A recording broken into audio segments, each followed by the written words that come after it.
This is the big question. When did D&D begin officially? Because we've talked about this before. On February 7th, 1974, Gary Gygax takes an index card because he was too cheap for postcards. He used index cards. He put a postcard stamp on an index card. I think they were just probably easier to write on because an index card gives you lines, right? And on an index card, he writes a note to Dave and tells Arneson, printing on the first draft, printing on the first original Dungeons & Dragons is almost done. Almost done. The 7th of February, almost done. Your copy will be in the mail soon, and we have that postcard. Well, that means that printing wasn't done yet. And at this early stage, the only way to get D&D at this point was through the mail. You would send in a $10 check to TSR, which had only been created a couple of months before in late 1973. Yeah. And they would send you a box. Now, some stores had begun to order copies, but it wasn't really on shelves. Right. But in the second or third week of February is probably the soonest that we can say fans got their copies of D&D in the mail. So sometime second or third week of February is probably about the closest we can really nail it down, for sure. Now, that's the first time that fans get it. But you could measure it different ways if you want to make the window bigger.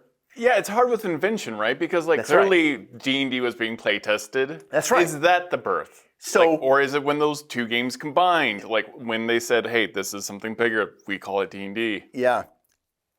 We know, for example, that Gary ran his D&D game on Sundays at his home. Right. And he had copies of the game before the printing was done. So if you want to celebrate in late January, yeah. Great. Yeah. Go ahead, because it was being played. Yeah. Fans didn't have it yet, but Gary had it, and he was running it for his players. Many years later, TSR would copyright Dungeons & Dragons with a January copyright date. Right. But that's not really particularly relevant to what actually happened in 1974. That's just the month that they had to copyright it at, right? And we know that they had orders in January. So if you want to track by when they sold the first copy, yeah, sure, okay, late January. So you are involved in a book project, correct? That's right. What is that book? So our book is The Making of Original Dungeons & Dragons, 1970 to 1977. It's a long title, but it's a huge book. And The Making of Original Dungeons & Dragons, 1970 to 1977, collects original documents from the 1970s that helped to create D&D, and then the first version of D&D, and then the things that came out for original D&D before Advanced Dungeons & Dragons. So it collects 36 key sort of important documents, and that includes some things people will recognize, like we reprint the original brown box, the first printing of D&D in its entirety, every page. We have all of the first 3 supplements, the key supplements for D&D, Greyhawk, Blackmoor, Eldritch Wizardry, first printings in their entirety. There are some exceptions to which I'll get to because some things we had particularly cool documents of that weren't first printings, they're second printings, but we had a really good reason to use those. We have a whole early part of the book that covers material before Dungeons & Dragons even existed as a name. Yeah. The thing that people have never heard of before, and very few people alive have ever even seen. We have the original draft of Dungeons & Dragons that Gary Gygax typed out on his home typewriter in Lake Geneva in 1973. And it is our privilege and great responsibility to share this culturally and historically important document with the world and with fans. Let's rewind a little bit and talk about this book more broadly. It's broken up into 4 sections, 4 parts, that tell the story of the creation of Dungeons & Dragons. So we could talk about the Arneson-Gygax controversy a little bit, about the relationship between them. There's a lot of concern, I think, amongst old fans about who is more responsible, who gets most of the credit for making Dungeons & Dragons. And I think that because Gary just wrote more, he's more visible, people associate his name with that. But Arneson was doing critically important work, as we trace in this book. And so if we try to assign credit, we feel like we can't really do that. Like, both men's work is absolutely vital. Dungeons & Dragons would not exist without both of these people. Mm-hmm. And importantly, it's 50 years later. Both of these men are dead. We don't have a lot of clarity about what exactly happened. We have some things, and we have a lot of documents that we reprint in this book. But I think there are some questions to which we will just never know the full answer. So our stance throughout this book is that both Arneson and Gygax are absolutely vital, that there's some things we will never know, and we're just going to have to take it at that. But let's go back to kind of breaking down the 4 chapters of the book. So part 1 is everything before D&D existed, and it tells basically 2 stories. The first story is Gygax writing in fanzines. He wrote an early article about the 5 different colors of dragons that came out in Thangorodrim, and these are the same dragons that show up later in D&D. And he gave them those same weird pseudo-Latin names, Draco Electricus and all that stuff. And then he writes articles about explaining medieval weaponry and medieval armor in his local fanzine, stuff like that. And it culminates in the creation of Chainmail and the fantasy supplement to Chainmail. Now, Chainmail was a medieval war game, and that was not all that unusual. But what's unusual about it is it had this section at the end that described how to use your medieval miniatures to play fantasy war games. Okay, this is the first fantasy war game. All the fantasy war games that you can think of, and science fiction war games, and all of those things, those are all descended from Chainmail, from the fantasy supplement for Chainmail. And we reprint that in its entirety. We actually use a second printing for the fantasy supplement because that included some new spells and some other new rules that show up later in D&D. Meanwhile, in Minneapolis-St. Paul, in the Twin Cities area, Dave Arneson is a grad student, 20-something grad student studying Napoleonic era. And he takes the rules for Chainmail and runs a new kind of game. In his wargaming group in the Twin Cities, there was a kind of game that had been created and played, which they called, in that club, they called a Brownstein or a Brownstein game. And what this was, the name comes from a game that was run. It was a Napoleonic war game, but players were not assigned armies. Some of the players were assigned individual characters in the town that the Napoleonic army was invading. And Arneson was assigned the role of a student in this war invasion, and he had his own sort of sub-goals, his own objectives to accomplish that he could succeed at even if Napoleon conquered the town. The players of this group loved it. They just dug into it. So they started to do different versions of the Brownstein. They did a Wild West cowboy Brownstein, which they called a Brownstone, right? And Arneson played El Poncho, right? It was his cowboy character in this Wild West Brownstein. So we have the newsletter where Arneson announces what he called, at that time, a medieval Brownstein. Well, this is the game that would become Blackmoor. Brownstein, Brownstone, Blackmoor. Right? And Blackmoor was a fantasy medieval war game with role-playing aspects to it. So everybody had a character, right?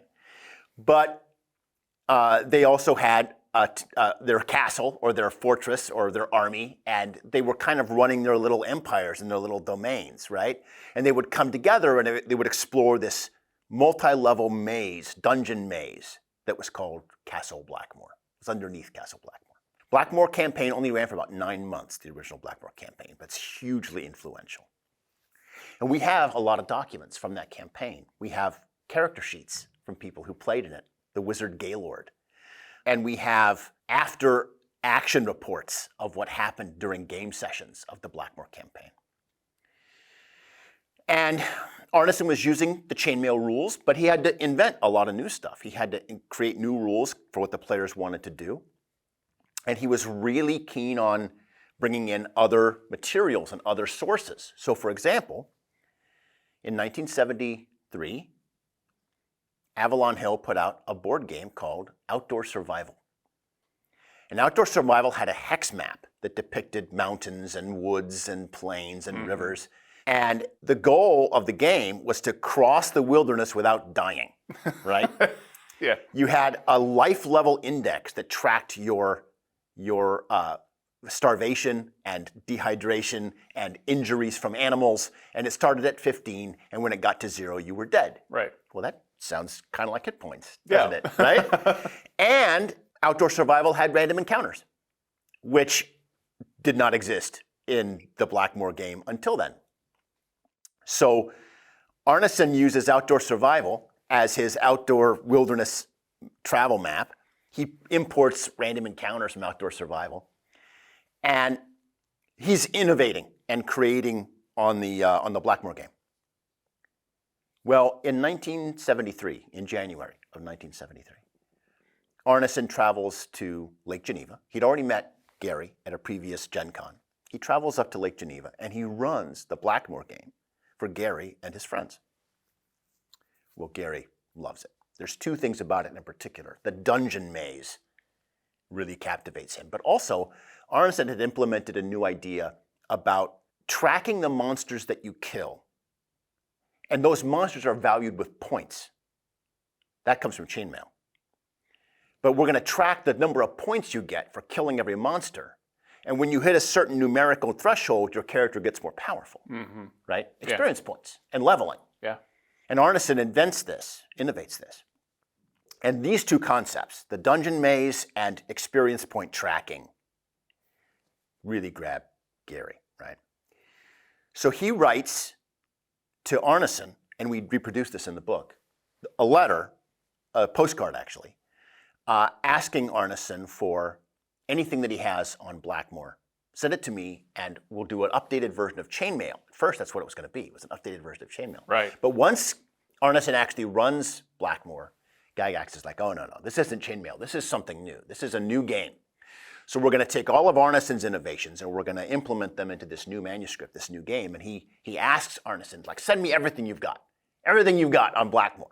And Arneson sends him a bunch of his game notes, right? But that's what they were. They were game notes. They weren't a professional manuscript. They were the stuff that you write to prep for your campaign every week, right? And he sends all that material to Gygax, and Gygax starts assembling a publishable manuscript. And he titles it Dungeons and Dragons. And that's part 2 of the book. It starts off as a 50-page rough draft, but Arneson makes notes on it. Gygax sends a copy to Arneson. Arneson makes notes, and Gygax makes more notes, and it keeps getting bigger and bigger and bigger until 50 pages becomes almost 100. And we reproduce every page of this original first draft of D&D in this book. Then they start implementing it and using it. They start playing the new rules, and it kind of spreads around. And people start making changes. Well, not all those changes got back to Gary, and not all those changes got implemented in D&D. So we have a couple of variants of the original first draft.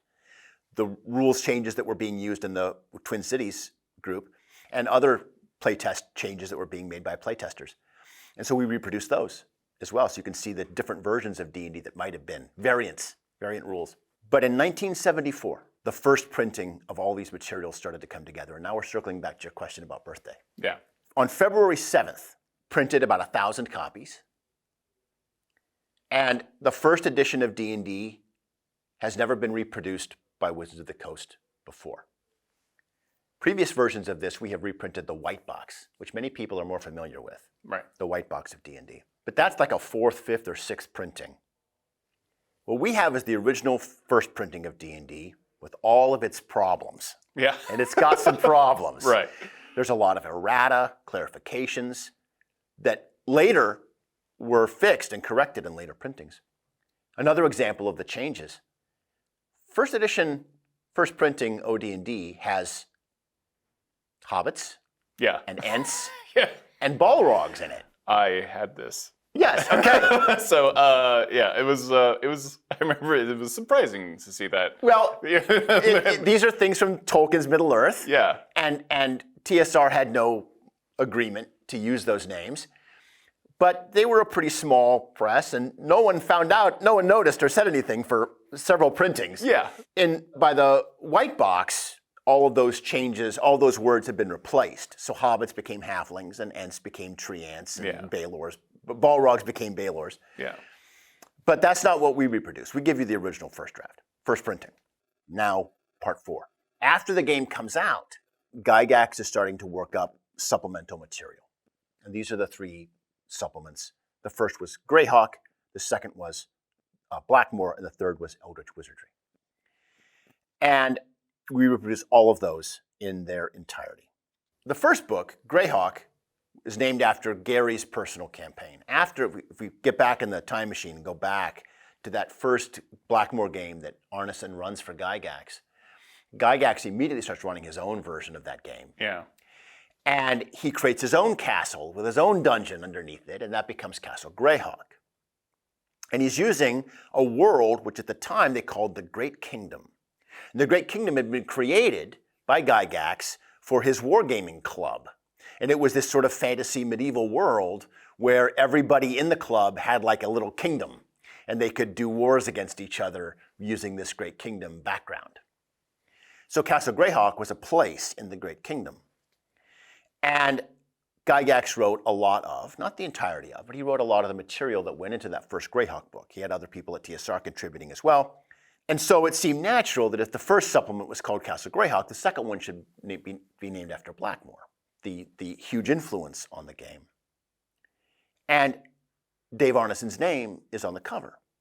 And Gygax lavishes praise on Arneson in the introduction to Blackmoor.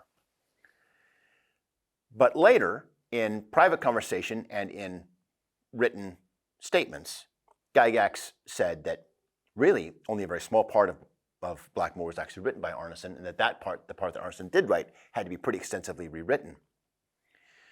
Well, we also know that Gygax was probably being pretty uncharitable in his estimation of Arneson by this time. The 2 men had fallen out because Arneson had sent all of his ideas to Gygax, but he didn't really have any say in how Gygax used those ideas. Right. Right? And when Gygax left stuff out and chose what to keep and what to reject, Arneson wasn't really involved in that decision.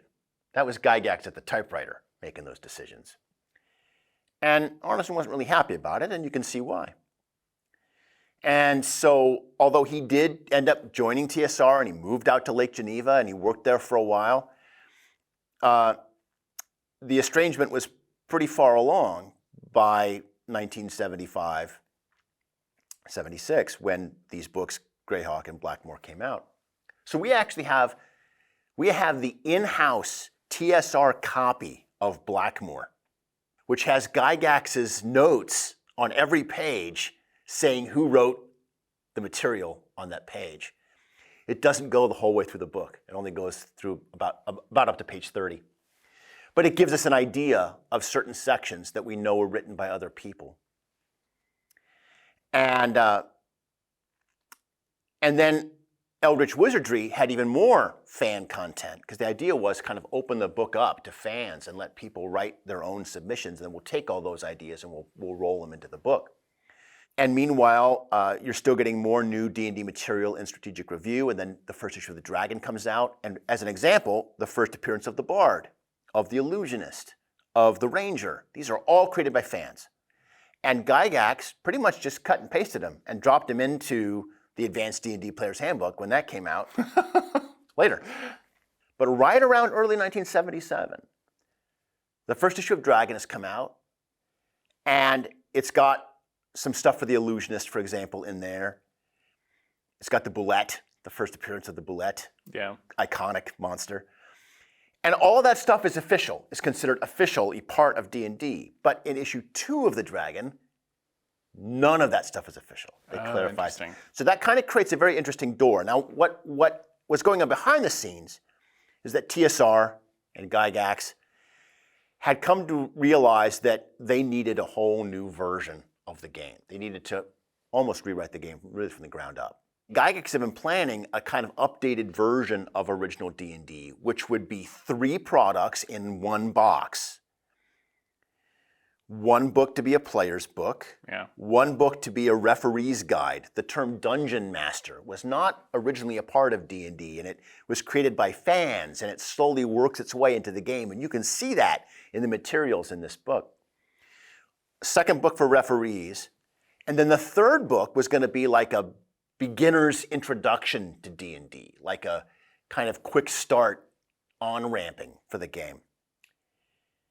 And he hired a professor named Eric Holmes, to do that. Well, Holmes worked very quickly and very effectively, and he created what we now call the Holmes Edition Basic Set D&D. But the player's book and the referee's book were taking a lot longer. And so Gygax wasn't really sure what to do at first, but it became pretty clear that we had to just rethink this whole 3 products in 1 box thing from the ground up. And this eventually led to Advanced Dungeons & Dragons. So we end our book with that, the understanding that, okay, we're going to make a whole new game. And there were other reasons to do this too, because Arneson and Gygax were fighting over the legal rights. And some folks saw the creation of a whole new game to be a solution to that debate. This has been a long kind of survey of everything that goes in the book, but we've left out a lot. Like there's a lot of really interesting and important stuff that we've kind of skimmed over, and I'll just give a few examples. When D&D first came out, people didn't understand this game at all. What is it? How do I play it? What is a session of this game even like? And so Gary wrote a column in a European wargaming fanzine called Europa, where he explained the game and gave an example of play, which the brown box does not have. Right. There's no sample play in the original D&D. Well, we have that column in Europa, and we reproduce it completely. And you can see Gary's advice on how he thinks the game should be run, how it's played, what it's like. And in that article, we get some really interesting insight into how the game was played in 1974. It's very, very different than the game that we play today. Gary opens up his advice to DMs by saying, your players will start off working together. It won't last, he says.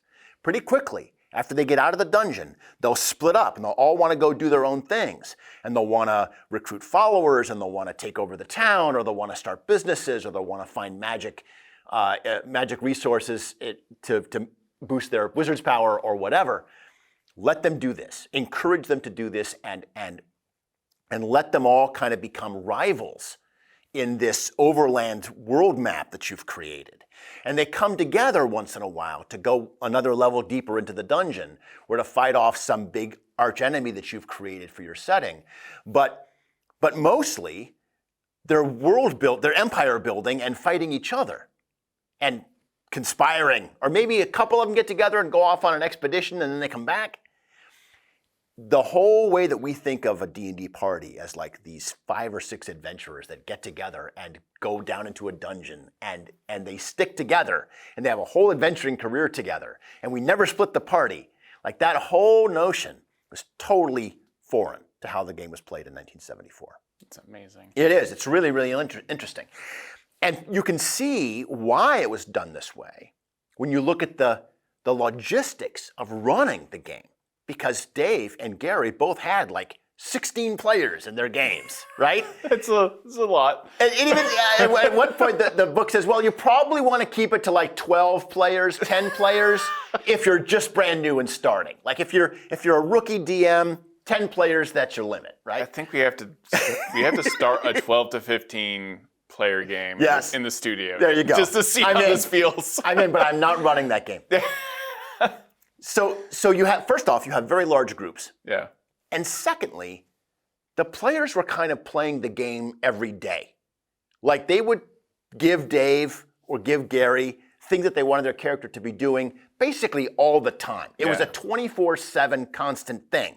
And as a referee, as a DM, you just can't create enough content for 16 players playing 24/7, right? Like who has the time to create dungeons and adventures for everybody in this world? Instead, you have to be like Godzilla versus King Kong. You just lean back and watch them fight, right?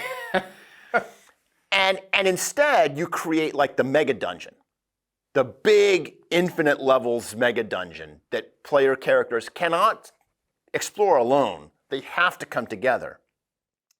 And then you create big threats like it's an invasion of barbarians from the north or something, right? And this becomes kind of your big story arc, but the real gameplay is the individual actions taken by characters as they amass power and rival each other and try and steal magic items or resources from each other. And it's a very, very different kind of game. But I think that the way that we play the game today is really born out of the tournament circuit. Because when you demonstrate D&D, as Arneson did for Gygax in that fateful January 1973 session, you don't demonstrate the empire building part. Mm-hmm. You demonstrate the dungeon, right? Yeah. That's what captivated Gygax in the first place, was the maze, the dungeon-like maze, right? And players would come to Gen Con and they'd play the Tomb of Horrors or the Lost Caverns of Tsochcanth or whatever. And that was their experience of D&D, was a bunch of people getting together, and the groups were very large, a bunch of people getting together and going through the Tomb of Horrors and half of everybody dying, right? And that dungeon experience was the game. And you take that back to your players and you run that game. And there were other things in these books about building your castles and hiring your soldiers and all that stuff, but it didn't grab players the way that the dungeon delve did, you know? And so that's what they experienced, that's what they had fun with, and that's what they played, and that's ultimately what the game became. How did we manage to create this book? You had a partner, right? Oh, yes. Okay, so I'm so glad that you brought this up. Yes, absolutely. So Jon Peterson is a world-famous historian, one of the greatest historians on D&D and gaming in general. He's the author of Playing at the World and The Game Wizards, A History of TSR, and many other books, Art and Arcana, Legends and Lore. He even helped to do Heroes Feast and a bunch of other books about D&D and about gaming. Jon came to us with the first draft that I described, the 100 or so pages. And he said, you know, we have to publish this. We have to get this out to the world. How are we going to do that? And that's when we started to figure out what was the best way to do that. And coincidentally, the 50th anniversary was coming up, right? Well, that seemed like the perfect time to do it. That's the Venn diagram, right? We take this incredibly important historical document that was made 50 years ago and release it to the world in this anniversary celebration. So then it was just figuring out how are we going to do it? What else are we going to put in this book other than that? And how are we going to do it? What are we going to make? And Jon provided the vast majority of the documents in this book, and also provided a commentary to sort of situate each document in the history and in the narrative that we're telling about the creation of the game. And he explains all the people, the playtesters and the artists and everybody that was involved in making these games happen. And we're deeply indebted to him because this book could not exist without him. We also had a fantastic graphic design and art team. I don't know if you've seen these original materials, but some of these original D&D books, you know, they're not much to look at. Right? They're basically, they're digest sized. They're like the size of a fanzine, of a zine. They've got pretty simple text, maybe a couple of tables, and then some black and white art, much of which, by the way, is swiped from comic book art, right? Jon had outlined all of this in Art and Arcana, and you can open up Art and Arcana and see the original comic book panels that a bunch of these D&D art pieces are based on. The most famous example being the knight riding a horse on the cover of the brown box, which is straight out of a panel from Doctor Strange, when that's the Black Knight, the character of the Black Knight riding his black horse. Perfect. So anyway, there are a lot of documents that no one else has this, and no one else could publish this. That's right. This is a book that only Wizards of the Coast could do. Only we have the legal rights to this material, and only we have access. Now, if you want to spend $800 or $1,000, you can buy your own copy of the first printing of the brown box. Yeah. I can't vouch for the quality until it shows up on your doorstep. Or you can get it in hours, where we give you every single page scanned in perfect detail, and everything else that's included in this book. But to give you another example of the interesting ways that Wizards of the Coast became the only company that could do this, and we have all of Arneson's material, and we have all of Gygax's material. Now, some of Arneson's stuff we were not able to include, which was unfortunate, because Gygax just wrote a lot. Yeah. And so we really wanted to include a lot of Arneson's material as much as we could. But in 1977, as the sort of demonstration of the estrangement, the animosity between Arneson and Gygax, Arneson had left TSR by that point, and he had started to write his own D&D products that he was going to publish. He took his Blackmore material, and in cooperation with a company called Judges Guild, they published a book called The First Fantasy Campaign. And it includes a lot of early Blackmore material. Not just stuff that he sent to Gygax, but other material that he created for Blackmore later in subsequent campaigns. Well, we don't have the rights to that. Judges Guild owns that version of that material. So we couldn't include it. But we include all the Arneson material that we can include, and that's quite a lot. But to give you another example of how things came together for this product, I mentioned Outdoor Survival, this board game. And Arneson used the map from Outdoor Survival as his overland land map. Yeah.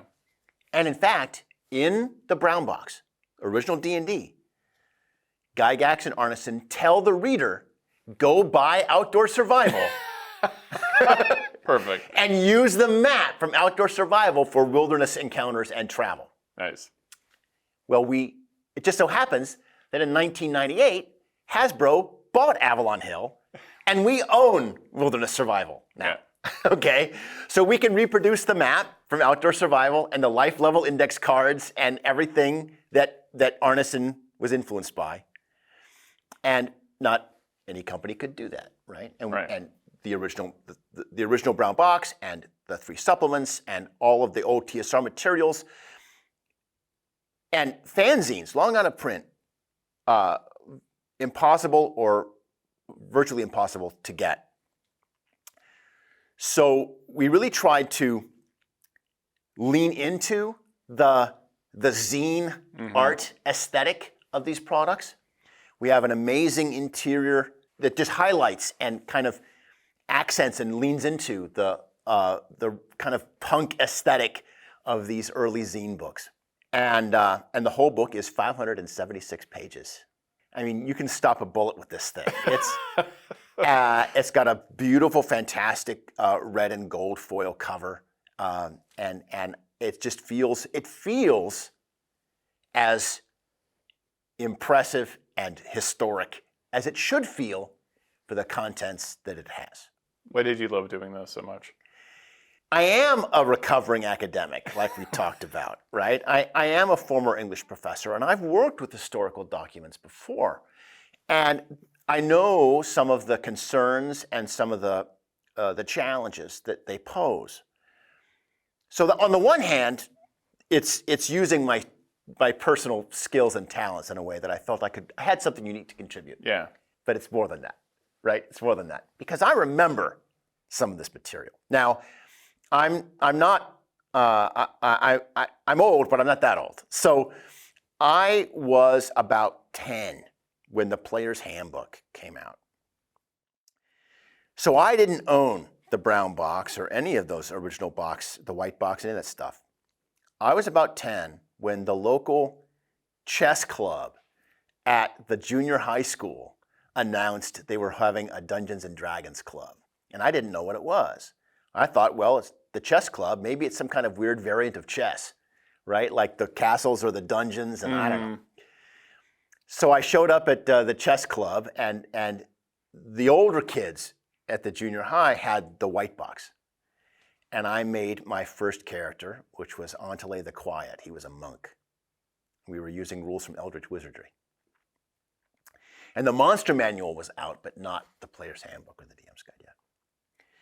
And so I have a lot of fond memories of these early years of the game. And it felt like I was the right person to be making this, you know.